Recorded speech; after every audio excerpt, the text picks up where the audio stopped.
Are you a business owner or employee who needs to network but is terrified of walking into a room full of people you don't know? Are you afraid of being left out of conversations or being awkward in the conversations you do have? Your tour guide, Faithann, is here to walk alongside you through the networking terrain, offering tips and tricks to network with ease. She'll also bring insightful interviews with successful business owners who have used networking to expand their businesses.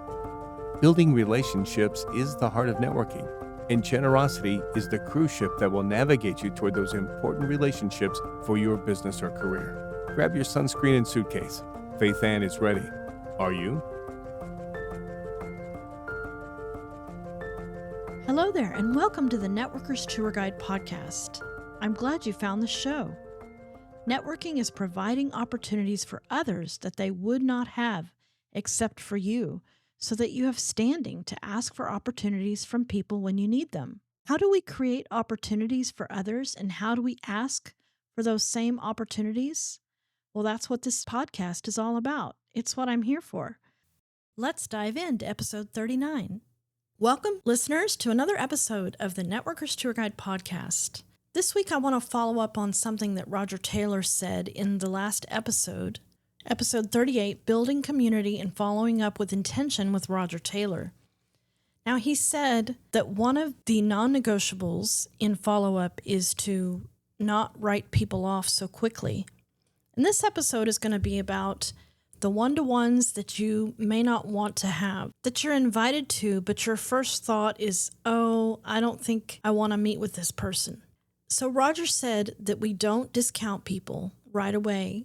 And sometimes we can be invited to have a one-to-one or a coffee meetup with somebody that we see pretty regularly at networking meetings, and maybe their industry doesn't jive with ours. Maybe we just don't think that we have enough in common with that person to accept the one-to-one invitation, and maybe we're looking at all the work that we have to do and the backlog of current clients that we have to take care of, and we think that we don't have the time. So that's what this episode is all about, is what do we do when we're invited to have a one-to-one with somebody and our very first thought is, no, I really don't want to.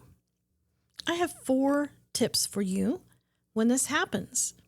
The first tip is to repeat again what Rodger talked about in episode 38. Could it be that your very first thought about how useful this person who's invited you to have coffee can be to you is not correct? If your very first thought is, no, they are not in an industry or a profession that I can ever refer, they're not going to ever be able to refer me.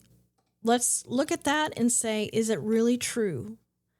Open up your mind and think, it's not just the B2B, business to business, that I need to think about. I need to think about this person's next door neighbor, this person's grandma, this person's daughter. We never know who people know. So that would be my first tip, is maybe it is the case that this person's not a good person for you to meet with, but if that's the very first thought that comes into your mind, sit with it for a few minutes and question that. Is it really going to be a waste of my time? And only you can answer that. So instead of thinking about their profession, the profession specifically of the person who's asking for that one-to-one, you might ask yourself, well, how many people does this person know? How connected are they? That might be a way for you to get over that hump and say to yourself, this would be a good opportunity for me to open myself up to this person for the opportunities they may have for me or that I might have for them. That's the first tip. The second tip is that you don't have to meet the person in the exact way that they have requested. So if Mary's asking Bob for a one-to-one over coffee 20 miles away from Bob's office, Bob can say, maybe it's not coffee 20 miles away. Maybe instead it's Zoom for 30 minutes. You are perfectly positioned as the business owner, as your own business, to decide how you would like to meet people, when and where. You are positioned to do that. And you don't have to feel bad about not accepting the terms of every one-to-one request that you receive. And again, these are people that you know. You just don't know very well. So I'm not talking about strangers or people that pop into your inbox that you have no idea who they are. And you know they're just spamming. They're just sending that same email to 80,000 people. I'm talking about people that you know, not very well, but then they want to get on your calendar. If you are seeing them regularly, it's a good idea to build a deeper connection with them. And you can use your own time parameters to help mitigate against feeling like it's a waste of time by saying, well, maybe not coffee, but Zoom instead. And maybe not an hour, maybe not an hour and a half with travel time, but Zoom instead, 30 minutes. As soon as that Zoom call's over, I'm right back to my next thing. The second thing you can do in order to accept that one-to-one invitation that you're not very crazy about is you can put it out. You can, in a time situation, you can say, yes, I'm happy to have a one-to-one with you. My calendar is full until the third week in whatever month you're in, or I'm booked out for the next 4 weeks, but I'm happy to meet with you in 5 weeks, or whatever that time frame is. So you don't need to feel the pressure to meet the person when they want to. You can say, my calendar isn't going to allow me to until, and then you decide when that is. And far enough advance, there should be an hour or 30 minutes in a month that you can meet with somebody. And then it doesn't feel so overwhelming. It doesn't feel so urgent. That's another tip, is you can decide the time frame that you want to meet somebody. When they are asking you for the one-to-one, then you do have a little bit of leverage. And so you can say when and where. You can decide that it doesn't need to be urgent. And the wonderful thing about that is then if that person says great and they're willing to wait, they're probably a good person to get to know because they've accepted your time frame. They're flexible. They're not too prideful. They have some humility about them, and that would be a good person to know. When they show up a month later on that Zoom call or in that coffee shop, friendly and happy to be on your calendar, to have that time in front of you, then you've got a pretty good person, and it's a great idea to get to know that person better. That's a third tip. Don't feel the pressure to meet with somebody right away. You can let them wait a little while. And then if you find yourself with an opening before the 4-week mark or the 3-week mark, there's nothing stopping you from reaching out to that person and saying, hey, my Tuesday just opened up. What would you think about meeting a little earlier? And then the fourth tip is come prepared. Come prepared for the meeting as much as you can control. And there's a lot of things you can control. Go to the meeting knowing this is an opportunity for you to really find out more about that person and for you to plant seeds about how you help people and the kinds of referrals you're looking for. So if I were going to meet somebody that I wasn't sure how I could refer because their profession just isn't something I'm very familiar with, I would start finding out as much as I could about that person. And this doesn't take a long time. You can visit their profile on LinkedIn, on Facebook, on Instagram. If they have a YouTube channel, check it out. If they have a podcast, listen to an episode. Ask other people in your network, hey, do you know Mary? I don't know her very well. She wants to get on my calendar. I want to be prepared. Do you know her? And people might say, yeah, I know her. Well, what does she like to do for fun? So if you can come to the meeting already knowing something more than you know currently about the person, then you have good questions you can ask the person. You have better questions to ask. You have better stories to tell. Tell stories that can relate quickly to the person that you're meeting with. So if you find out that maybe the person, they might be an insurance agent and they have a hobby, they love to play golf, then maybe you could come to that meeting with a tiny bit more knowledge of golf than you currently have. Hi, listeners. Do you struggle when it comes time to deliver your introduction or pitch at your networking meetings? Faithann has put together the 8 tips she uses to make her introduction stand out when she networks. And now you can use them too.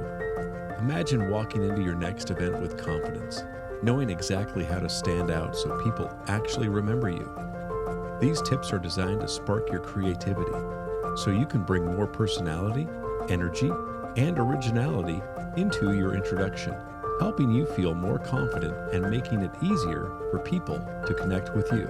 Grab your free copy of 8 Ways to Make Your Introduction Stand Out by clicking the link in the show notes and download it today. I'm not asking you to spend 8 hours researching golf or watch tournaments or anything like that. Just find out a little bit more about golf. And you could do this so easily. You just put in Google latest golf news or you chat GPT. Tell me what I might need to know about golf if I was meeting somebody who was a golf enthusiast. Just so you have something that person can be like, yeah, did you see that latest whatever? I mean, I know nothing about golf. I know that it's boring to me.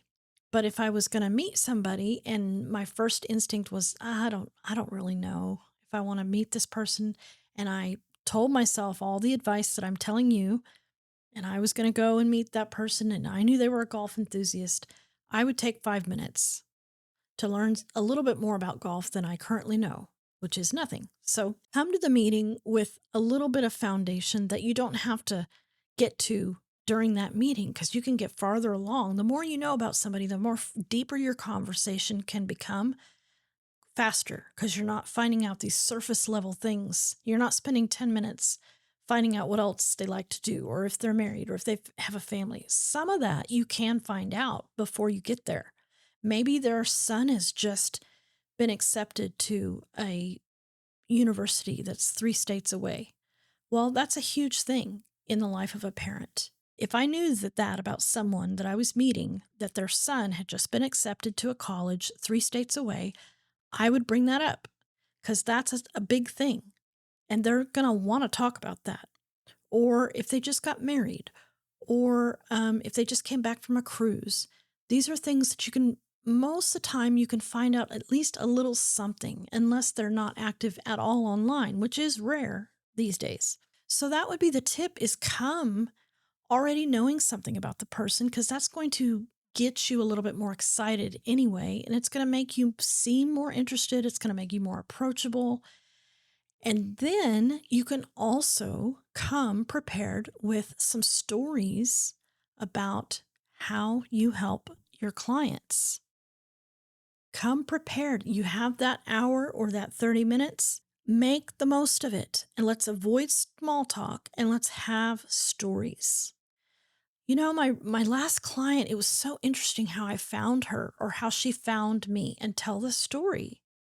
We just finished our work with client X, and now, boy, she's telling me that now she's got so much business, or whatever it is. Make it applicable to your business and how you serve your clients.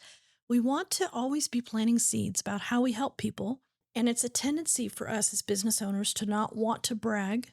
And you don't have to brag, but if you tell a story, then it's almost like you're getting to brag without bragging. You're getting to tell a story. We all love stories, so tell a story. Tell fun, interesting stories about you, about your life, about your struggles, and about your clients.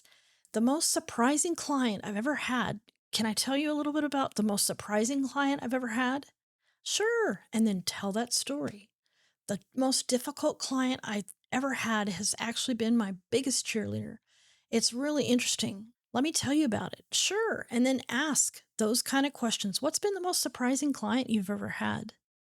What's been the biggest challenge in your business this year? What's changed in your industry over the last 3 years? What would you tell a younger version of yourself? There's just so many things that you can ask, that you can tell, that we really don't have an excuse to say that it's going to be a boring conversation. It will be a boring conversation if you choose to make it a boring conversation. If you come with great questions and great stories, you will be connected, entertained, and you'll feel good when you leave. And even if you have somebody who's not very talkative, who isn't very interactive, which would be a little weird because if they're asking for a one-to-one, that's kind of built in.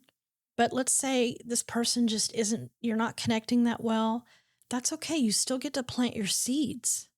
You still get to say, I just finished this latest project with my client and boy, it was so much fun. It was really hard. And let me tell you why it was hard. But now I know how to do this new thing that I didn't know how before. And now I can take that skill and offer it to other clients. Whatever you want to say. You don't have control over how it's received. You do have control, though, over your attitude and your mindset. Those are my 4 tips for looking at a one-to-one request that you're not very excited about. Just real quickly, we'll go over them one more time. Keep your mind open. It's not just that person. It's all the people that person has influence over. Those people that person has influence over may be your ideal clients, and you have to build some rapport with that person. You have to educate that person, let them know who you're looking for. And it could be that they're going to be the person that refers you, your biggest client. Secondly, you can control the scope. You can control if it's going to be an in-person or a Zoom, if it's going to be 30 miles away from your house or your office, or if it's going to be, yeah, I can meet you for coffee, but you're going to have to come to my city. You can also control when the meeting can take place. And if you want to move it out 2, 3, 4 weeks, you can do that. And then finally, come prepared. Know a little bit about the person you're meeting so that you have great questions to ask that person. Know how you would frame your ideal client. This is something you should know anyway. You should always know this. Who are you looking for? What is your person doing or saying right before they pick up the phone and call you? What is driving people to call you for your product or service? Know what that is. That way you can tell people in any given situation and then ask good questions to make the time fun. And try and ask a question at every one-to-one, even the ones that you're not real excited about, that might let you learn something new that you didn't know before. Go network, my friend, and remember, a one-to-one is a chance for you to plant seeds and to learn something new. You've been listening to the Networkers Tour Guide podcast with Faithann Basor. Share this episode with a friend and be sure to come back next week for more networking tips and tricks from the Networkers Tour Guide.